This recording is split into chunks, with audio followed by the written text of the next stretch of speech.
All right.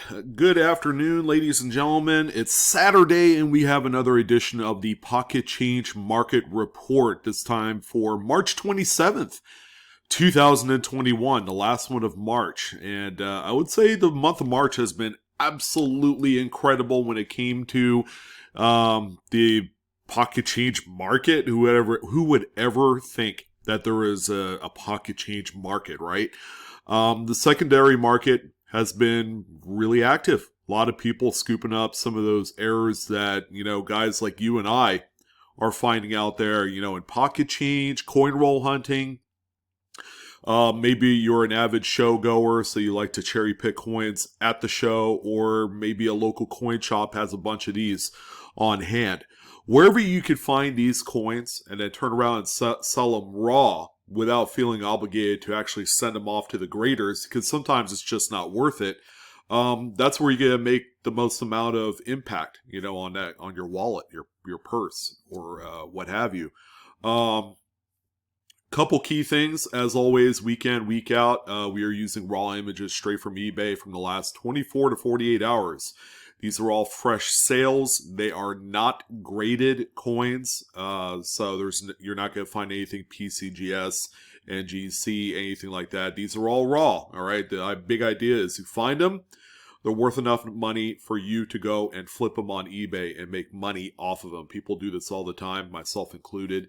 And it's a great way to not only supplement your income, but to also, give you an idea of what's hot out there. All right, if you know what's working best, and you continue to do the same thing and work towards that, you'll make even more money. And that's what I love about numismatics, guys, is that it's a great way to make a few bucks, and it's as quick and easy as just going to the bank, buying rolls, or whatever your flavor is. So again, we have another really active week. We got 28 coins to talk about today. Lots of great stuff, some pretty unique stuff, and a few more new coins that have presented itself here this week that you guys will need to know about. So that way you can keep an eye out for these in your future hunting endeavors. All right, let's go ahead and start off with the first coin on the group. We have a really nice 1999 Philadelphia struck Jefferson nickel.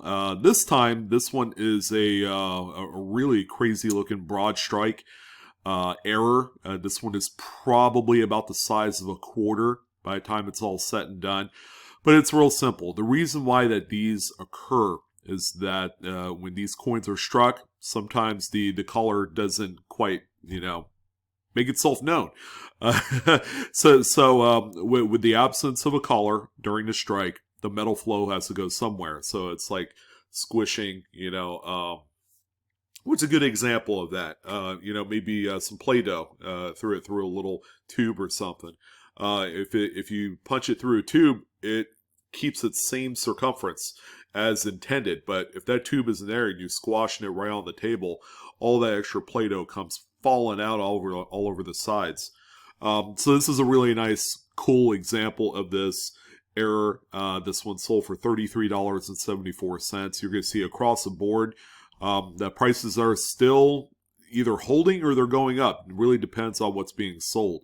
But this is a coin about a year ago you could pick up for about 10-15 bucks. These have gone up a good deal since then, and it helps that it is a nice mid-state preserved example, and it's problem free. So that all plays a huge part in the desirability of such coins. All right, so the next listing that we have here is actually a group of coins. There are actually 4 Lincoln cents, and they're all off-center. I'd like to add that the 1988 here also has a little bit of a die clash. So this individual sold 4 coins as a lot, which I particularly don't advise if you're trying to make the most amount of money. All right, if you sell them per coin, you'll definitely make more than what this seller made on this. All right, so you can tell right there, varying degrees. This one right here is way off center by probably 90% or so. These 3 right here have full dates, which is important. That's what off-center collectors like to see. There's the reverse of the coins. They all look pretty decent. You know, this one right here has some carbon spotting, staining. This one right here has, you can see the split of the copper plating. So you have exposed zinc right here. So I'm already seeing some of the deterioration that's going into effect. And then once it starts, you can't stop it. It's like rust on steel. You could sit there and grind it away, but it's always going to come back. This group right here, a best offer was accepted under $63.98. You guys can probably jump on, was it Worth Point or something like that to see what the actual sale was. But, you know, he definitely left a little bit of money on the table. You could have sold each one of these. The 1988 off-center with the Clash probably would have commanded about $30 on its own. You know, as kind of like a dual error type of coin. So I'm pretty sure, you know, I guess it's one way to see it like, I just want to sell it and be done with it and just send off one package. You could look at it that way. Or, you know, you could look at it as, well, you know what? I probably could have made an extra about $20 off the sale if I sold them all individually. I mean, it really depends. You know, you make the little bit extra money, but there is a little bit of extra effort and work that goes into packaging and shipping these coins individually. So there you go. Again, it's really up to the seller and what they need at that time. A quick sale with very little, I guess, secondary kind of like administrative effort after that, or you could sell them individually, make more money. All right, so we have a really nice, clean 2000 Philadelphia Lincoln Memorial. This one is off-center by about 20%. I thought maybe it was 15, but this is more of a 20, closer to 25-ish.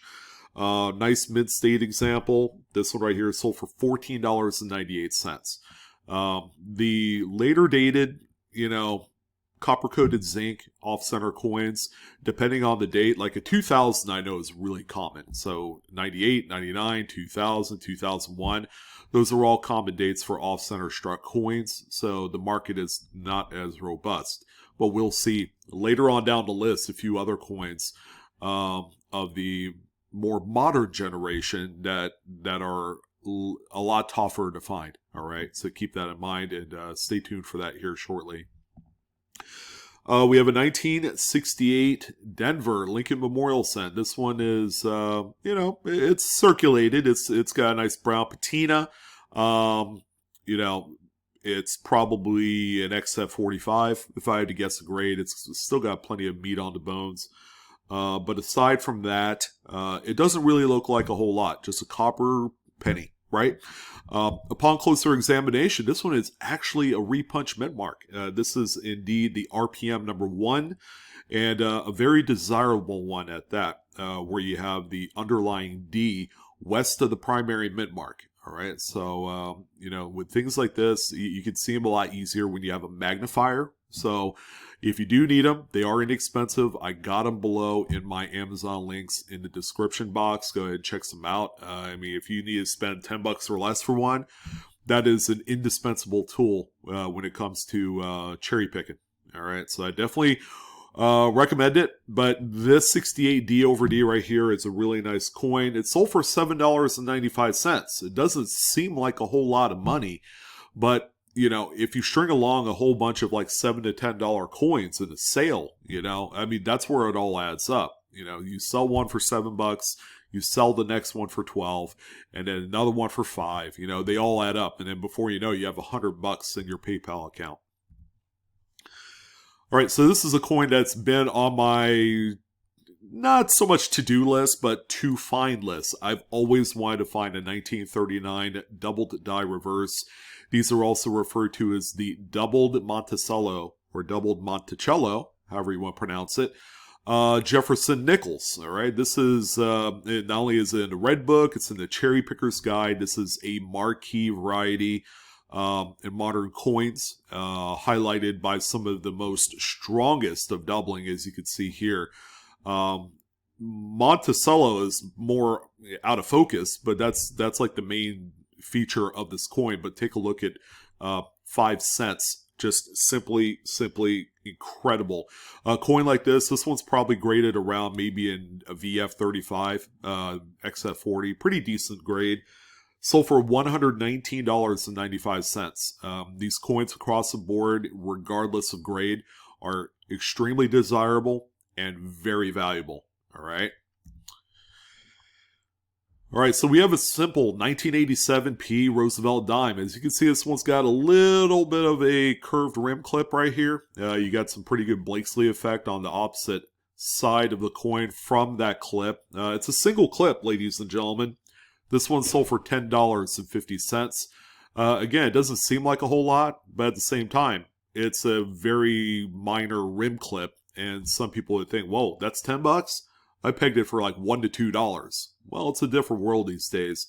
People are looking for coins like this. Maybe someone's doing a rim-clipped Roosevelt dime series, okay? That encompasses every single date of Roosevelt dimes, and they need this particular date just because it has a clip on it. And that's where you get a lot of the desirability in there. And people will pay a little bit more than what's necessary, I suppose. But yeah, nothing is typical these days compared to what it was about a year ago. All right, one of the newer coins highlighted on the list, of course, coming from an era of quality control blah.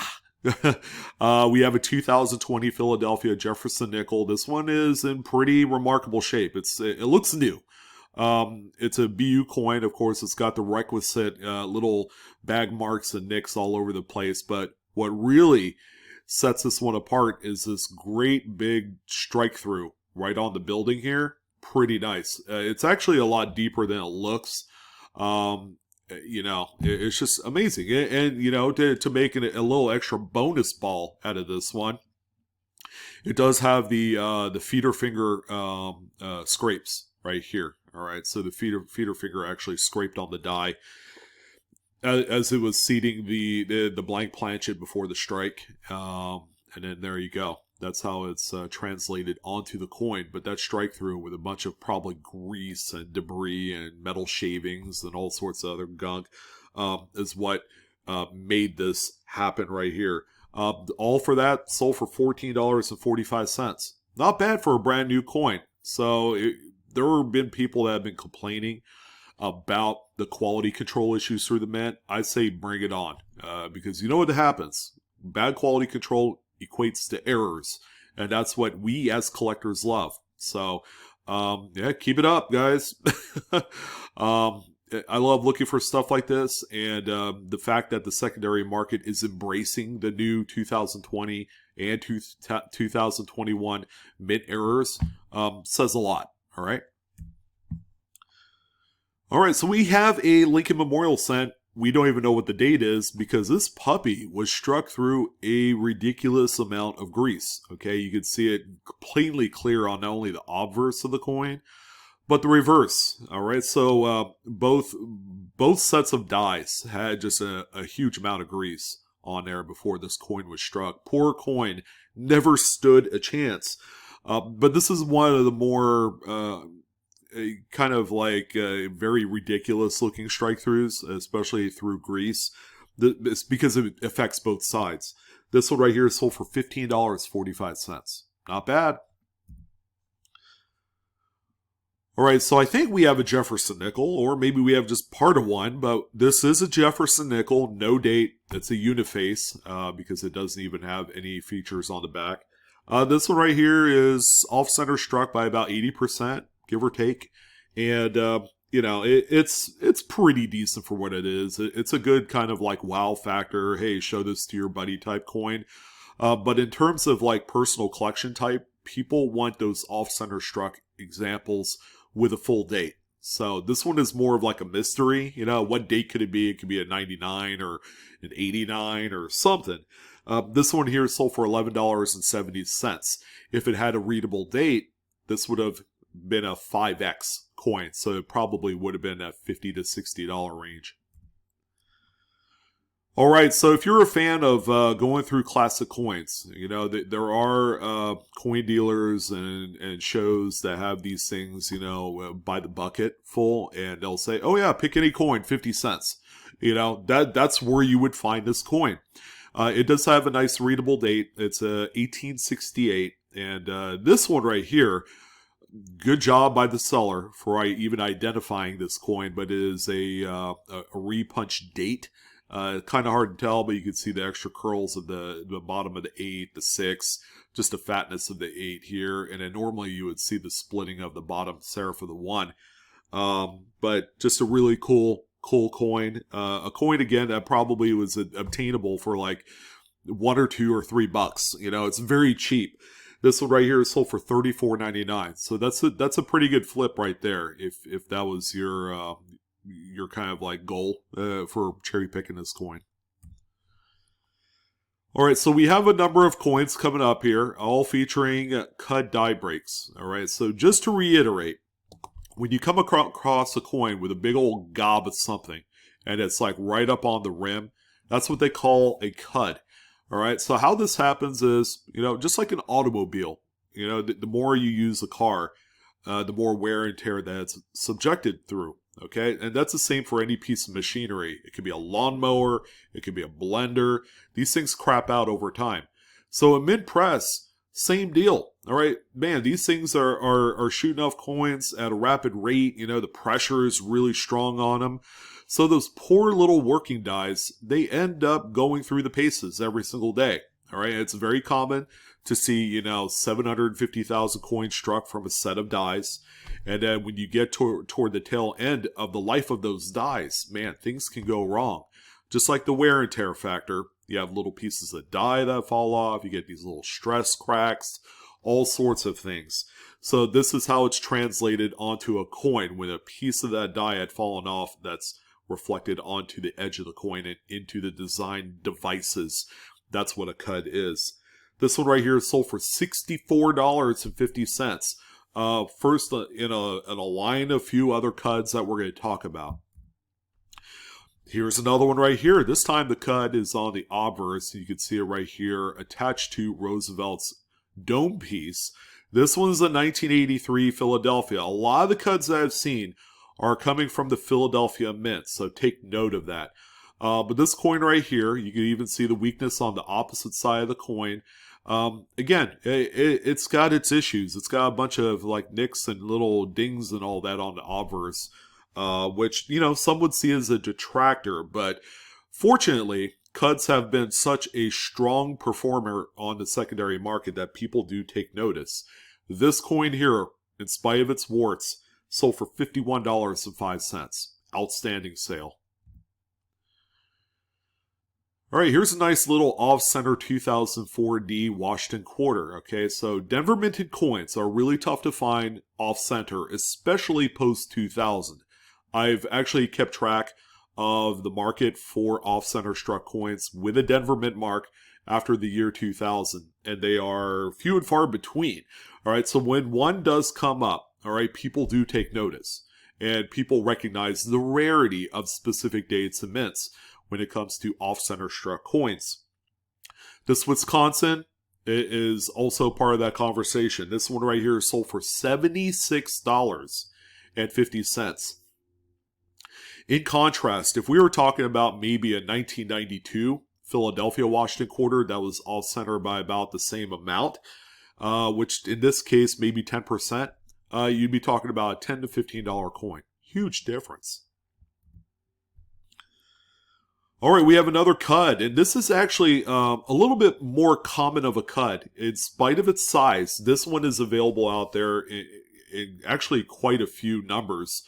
The U.S. Mint, they did not catch this one early. They cranked out quite a few of this particular type.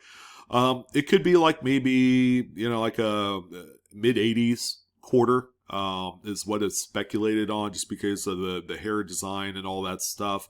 But this one right here, as you can tell, it's got a great big giant CUD that envelopes the entire date. You do know it's a Philadelphia struck coin. You can see the entire large void here on the reverse, because obviously there's no pressure in that point when this thing was struck. This one right here sold for a cool C note, $100. Again, yeah, very popular collected error. Oh, this one's cool. Now, this one I could tell you is a little bit tougher date when it comes to an off-center struck error. It's a 1968S. It's actually a pretty nice, you know, red-brown level of color for a Lincoln cent. This one right here sold for $60.48. Again, another tough date. This one right here is off center by about 20%. All right, check those 1970 mid sets, especially the Philadelphia ones, because there's a couple really neat coins you can find in here, and they all revolve around the Lincoln cent. All right, so for this particular listing, geez, my tongue's tied up today. That's okay. It is every Saturday. There is a very notable RPM. Now, this is a superimposed close-up provided by the seller, but you can see the secondary S is north of the primary. All right, this is RPM number 1. It's just this is a good one. Another one to look for is, of course, the small date. The RPM only shows up on the large date coins. All right, so keep that in mind. This one here is sold for $27.45, where typically the entire mid set would sell for less than that, even with the 40% silver half. So that's pretty cool to know.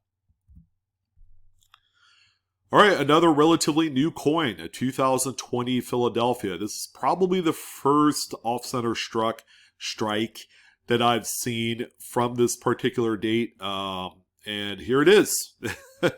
2020 Philadelphia Shield Cent.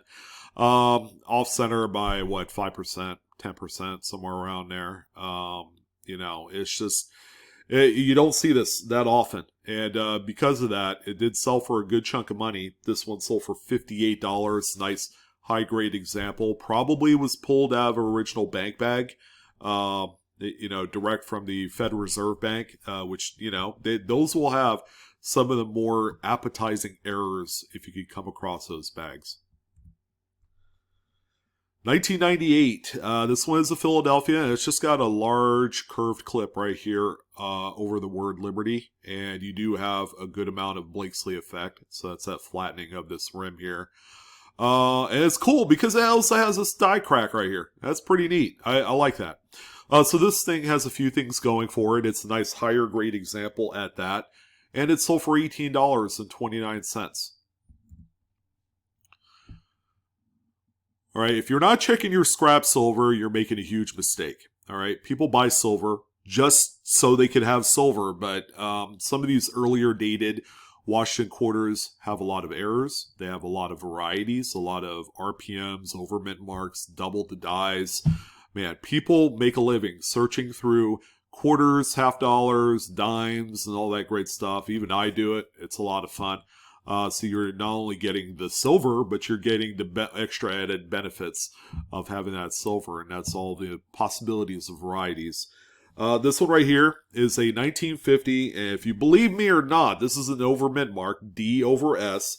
This is one of the marquee Washington quarter over mint marks. There's very few of them, but this one right here is fantastic, and close up you can actually see the top curl and serif of the S as it goes through the D right here. This one right here in its low grade state sold for $25, where it was a coin that probably was picked up for what, $5.50. So that's a nice little 5x premium right there. Here's another favorite of mine, 2015 P Homestead Quarter. This one right here exhibits the doubled pump handle. This is also referred to as the WDDR 004 out of the many different double to die reverses. This one right here is, of course, the most notable because you actually have the curved lines of the pump handle doubled into one of the window panes. This one here sold for $17.99, and that's about the going rate, but you are beginning to see these coins dry up on the secondary market. There just aren't that many left on eBay. People are either holding on to them or they're not searching through these.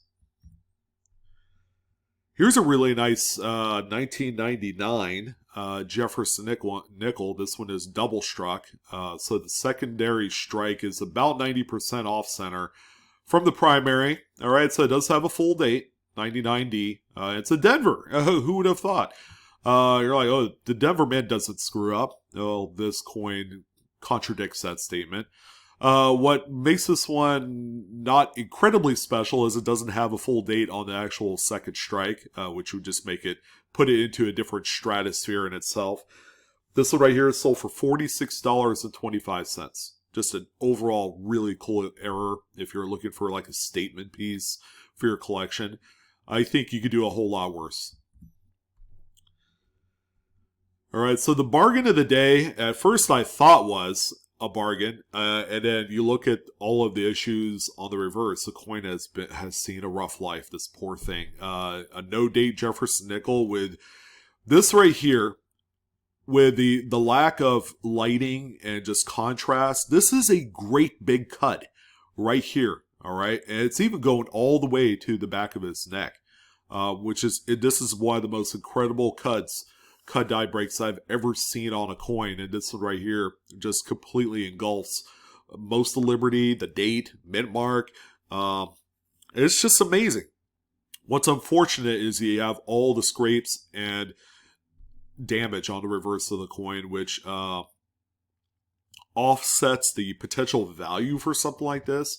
I know I've seen similar coins that are problem-free sell for like 75 to 100 bucks. Again, this is like that Washington quarter that we saw earlier, in that there are examples of these out there to fulfill demand. This particular coin sold for only $24.99, but that's understandable considering its condition issues. Here's an easy 3 times profit. 1924 Philadelphia peace dollar. So this is obviously a scrap silver piece, but some observant collector noticed that it had a big lamination on the obverse of the coin.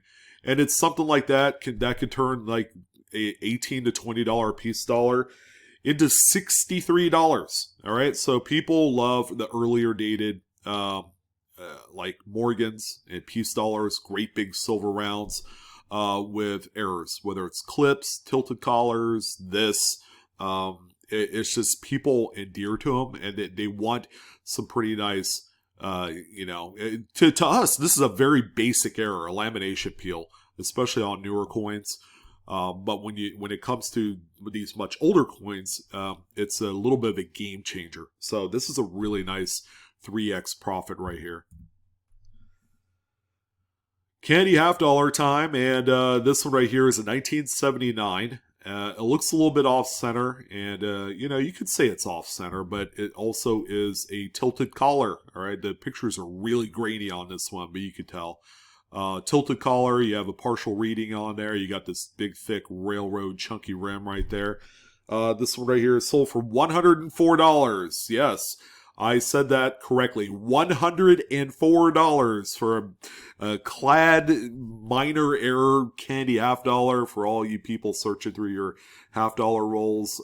Look out for stuff like this. It's pretty easy, and it's common sense for sure.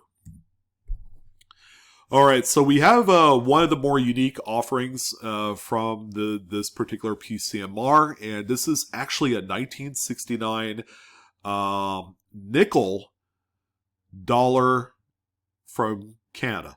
Yeah, it's a nickel composition. It's not a nickel per se, like 5-cent nickel. But this one obviously has the mint cancellation. This coin was waffled. But if you read this part of the diagram, you could see that the coin exhibited an off-center brockage, all right? And that's why this puppy got canceled. Usually coins that have been identified through the quality control process is having, like bad planchet qualities or errors or anything to that effect, something catastrophic happening to the coin. They'll take those offending coins and then cancel them, so that way they can't be used. And usually they get destroyed. But there are some facilities that actually sell these as oddities. And this is a really cool one, because you could plainly see what the error was. This one right here sold for $62.68. Just a really cool piece. So I've talked about this coin the last couple weeks, but yet again, we have another 2004D Wisconsin State Quarter with the leaf variant. This one has the low leaf this time. And it's also worth mentioning that this seller was also selling a regular non-leaf variety Wisconsin. So it's like a 2-coin set. So you have a normal and then the low leaf. This one right here is sold for $91.50. So for you folks in Texas, Arkansas, and Oklahoma, these are still out there. All right, so we have a more modern, this is a non-colorized $100 bill, Federal Reserve note. This is a 1996 series, so make sure you check your new notes. There are some quality control issues even in the newest notes, like 2017 dollar bills. Yes, if you've watched my last PCMR, you'll know what I mean. But this one right here has a pretty pronounced gutter fold. All right, so with a gutter fold, that'll actually make things very misaligned. All right, so this print is way off center, and that's because of the that little wrinkle or fold that was in the sheet prior to the printing of such pieces. But again, pretty cool to see on a little bit newer note. This one right here, you can see where the gutter is on the reverse as well. So this one right here, the wrinkle was stretched out before the reverse print was administered to the back of the sheet. This one right here sold for $184.16. I'm surprised it didn't go more for more than that, seeing as how this is a newer generation note. And the final coin of the bunch, how about a 1977 Washington quarter with, count them, not 1, not 2, but 3 rim clips. Incredible. I mean, you know, 1 rim clip is a bonus, 2 is like gravy, you know, but 3 is like all out just insane. That's cool. So, you know, a quarter with 3 rim clips is pretty nice. And the coin is in pretty nice shape too. A nice, you know, kind of like mid-state 63, 64 level. Sold for $35.99. So, guys, ladies and gentlemen, Coinaholics, that does it for the Pocket Change Market Report for this week.